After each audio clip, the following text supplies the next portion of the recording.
Hello guys, welcome to Pakistani real action. तो कैसे हैं आप सब? उम्मीद है आप सब बढ़िया होंगे, मजे में होंगे, खुश होंगे, आबाद होंगे। मेरा नाम है मुदस्सिर। मैं हूं बशीर। सो गाइस, SU-57 ने मार लिए बाजी 100% ट्रांसफर ऑफ टेक्नोलॉजी के साथ। मतलब रूस भारत को SU-57 100% ट्रांसफर ऑफ टेक्नोलॉजी के साथ देने के लिए राजी हो गया। बिल्कुल। मतलब भारत भी बना पाएगा उसको। तो लाजमी बात है, 100% वही ना। वो तो इसी भाई वजह से रूस ने पहले ही बोला था कि भाई हम टेक्नोलॉजी देंगे। अब अमेरिका इंडियन देता नहीं इंडियन देता। एयरफोर्स ने कर दिया। हाँ। मतलब अप्रूव्ड वही जहाज लेंगे जो फुल टेक्नोलॉजी देगा तो भाई भारत को मिल गई। तो मतलब SU-57 आ रहा है, समझो। तो start. What the fifth generation fighters can bring to us, that is more important.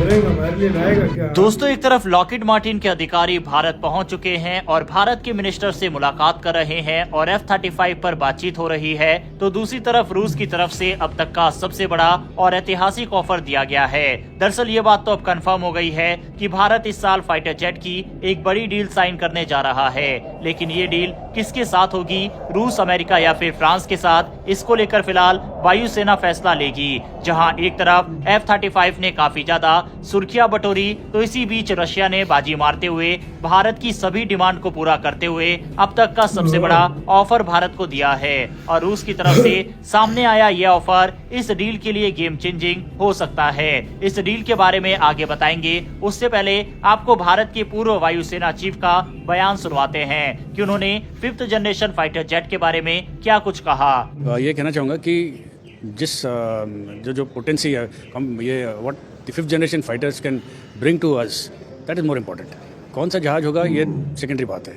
हमारा खुद का AMCA प्रोग्राम अभी चालू हुआ है और हम ये चाहते हैं कि जो भी टेक्नोलॉजीज आएँ इस हमारे आत्मनिर्भरता को थोड़ा और प्रोत्साहन दे और हमारे एम का प्रोग्राम को और भी थोड़ा सा उसको बढ़ावा दे। अब दोस्तों, इस बयान के बाद आपको कुछ चीजें क्लियर होंगी। पहला ये कि भारत को फिफ्थ जनरेशन फाइटर जेट चाहिए, फिर चाहे वह SU-57 हो या फिर F-35 हो। तो इन दोनों फाइटर जेट को लेकर लड़ना नहीं है। फिलहाल सोशल मीडिया पर और कमेंट बॉक्स में कोई F-35 को पसंद कर रहा है तो कोई SU-57 के लिए लड़ रहा है। तो यहाँ पर हमें समझना होगा कि कौन सा फाइटर जेट हमारे लिए ज्यादा वैल्यू और इफेक्टिव हो सकता है, क्योंकि दो ही फिफ्थ जनरेशन के फाइटर जेट के ऑफर भारत के पास है। और इन दोनों में से एक फाइटर जेट इसलिए भारत को अपनी वायुसेना के लिए चाहिए क्योंकि एमका को भारतीय वायुसेना में आने में साल 2035 तक का समय लग जाएगा। तब तक हमारे पास चीन और पाकिस्तान को काउंटर करने के लिए फिफ्थ जनरेशन फाइटर जेट होना ही चाहिए। वहीं इसी बीच रूस की तरफ से भारत को अब तक का सबसे बड़ा ऑफर दिया गया। रूस ने भारत को अपने SU-57E स्टेल्थ फाइटर जेट बनाने का ऑफर दिया है। ये ऑफर एरो इंडिया 2025 के दौरान दिया गया। इस ऑफर के तहत रूस भारत को पूरी ट्रांसफर ऑफ टेक्नोलॉजी यानी TOT देने के लिए तैयार है, जिससे भारत इस फाइटर जेट को अपने हिसाब से मॉडिफाई कर सकेगा और इसमें स्वदेशी सिस्टम और हथियार जोड़ सकेगा। ये ऑफर भारत के लिए एक बड़ा मौका साबित हो सकता है, क्योंकि इससे देश को अपनी एयरफोर्स को मजबूत करने और फाइटर जेट टेक्नोलॉजी में आत्मनिर्भर बनने में मदद मिलेगी। रूस की रोसब्रोन एक्सपोर्ट और यूनाइटेड एयरक्राफ्ट कॉरपोरेशन यानी UAC ने भारत को यह ऑफर दिया है। इसमें SU-57E जेट का स्थानीय उत्पादन यानी लोकल मैन्युफैक्चरिंग करने की बात कही गई है। इसका निर्माण हिंदुस्तान एरोनॉटिक्स लिमिटेड नासिक में किया जा सकता है, जहां पहले से ही SU-30 MKI फाइटर जेट बनाए गए हैं। अगर भारत इस ऑफर को स्वीकार करता है तो ये देश की रक्षा उद्योग के लिए एक बहुत बड़ा कदम होगा। ये ऑफर ऐसे समय पर आया जब भारत अपना खुद का advance medium combat aircraft एमका project विकसित कर रहा है। हालांकि एमका का उत्पादन 2034-35 से पहले शुरू होने की संभावना नहीं है। ऐसे में SU-57E भारत के लिए एक इंटरिम सॉल्यूशन बन सकता है, जिससे भारत को अगले 10-12 सालों तक फिफ्थ जनरेशन फाइटर जेट्स की जरूरत को पूरा करने में मदद मिलेगी। इस डील का सबसे बड़ा फायदा ट्रांसफर ऑफ टेक्नोलॉजी है। रूस ने ये स्पष्ट किया है कि भारत को SU-57E को अपने हिसाब से कस्टमाइज करने की आजादी मिलेगी। इसका मतलब है कि भारत इस जेट में स्वदेशी एवोनिक्स, इलेक्ट्रॉनिक वारफेयर सिस्टम और हथियार लगा सकता है। यह एक बड़ा कदम होगा, क्योंकि भारत पहले से ही आईसा रडार, मिशन कंप्यूटर और इंडिजिनस वेपन सिस्टम विकसित कर रहा है, जो एमका प्रोजेक्ट के लिए तैयार किए जा रहे हैं। रूस के रोस्टेक अधिकारियों के मुताबिक भारत अगर चाहे तो इस जेट में अपने खुद के सिस्टम और डिजाइन को शामिल कर सकता है। ये एक अनोखा मौका है क्योंकि आमतौर पर विदेशी रक्षा सौदों में ऐसे बदलाव करने की अनुमति नहीं मिलती। अगर भारत इस डील को स्वीकार करता है तो इससे देश की डिफेंस इंडस्ट्री को नई टेक्नोलॉजी मिलेगी और भविष्य में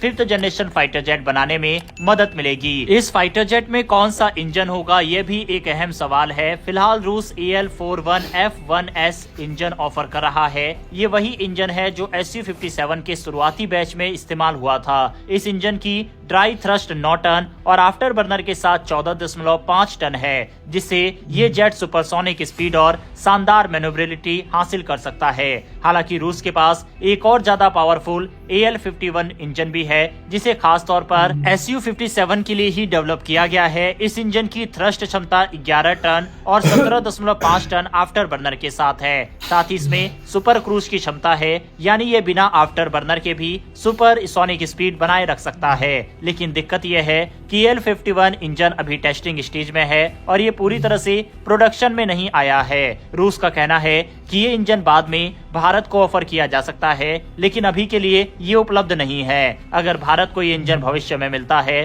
तो इससे Su-57E की परफॉर्मेंस और स्टेल्थ कैपेबिलिटी और भी बेहतर हो जाएगी। अब सवाल उठता है, क्या भारत को रूस का ये ऑफर स्वीकार करना चाहिए? भारत पहले से ही एमका प्रोजेक्ट पर काम कर रहा है, लेकिन उसमें अभी 10 से 12 साल लग सकते हैं। ऐसे में Su-57E एक शॉर्ट टर्म लेकिन पावरफुल सॉल्यूशन हो सकता है। अगर इस डील में सही शर्तें मिलती है और भारत को अपने स्वदेशी सिस्टम लगाने की पूरी आजादी मिलती है, तो ये सौदा भारत के लिए बहुत फायदेमंद साबित हो सकता है। इससे भारत की एयरफोर्स को 5th जनरेशन फाइटर जेट मिलेगा, देश की डिफेंस इंडस्ट्री को नई टेक्नोलॉजी मिलेगी और भविष्य में भारत अपने खुद के फाइटर जेट्स बना सकेगा।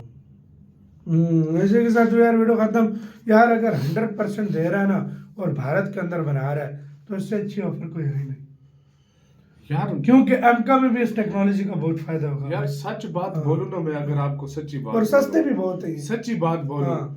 जिस तरह की टेक्नोलॉजी है ना, जिस तरह का ये सब कुछ दे रहा है, आंखें बंद करके अगला ले ले। वही ना भाई यार। लेकिन अब इंडिया में तीन बातें अगर अब इसमें एक ये बस डिसएडवांटेज है कि रूस से भी और वेपन अगर उठाए ना तो फिर वही बात है कि सैंक्शंस का फिर से खतरा आ सकता है। यार इंडिया सैंक्शन वो तो नहीं डरता, लेकिन भाई आजकल जो ट्रम्प बिगड़ा हुआ है ना, बिगड़ा हुआ है जो, तो उसका भी वो खतरा है आगे, क्योंकि फिर ट्रेड वार स्टार्ट हो जाएगी, ये वो, तो ये भारत नहीं चाहता। अब मुझे आप यार प्लीज कमेंट सेक्शन में बताओ। पहले आपसे क्वेश्चन है, तो सबसे अच्छी रूस की है भाई। Su-57E लेना चाहिए 100% टेक्नोलॉजी ट्रांसफर टेक्नोलॉजी के साथ, और या फिर F-35 लेना चाहिए। आपसे क्वेश्चन बिना टेक्नोलॉजी के साथ।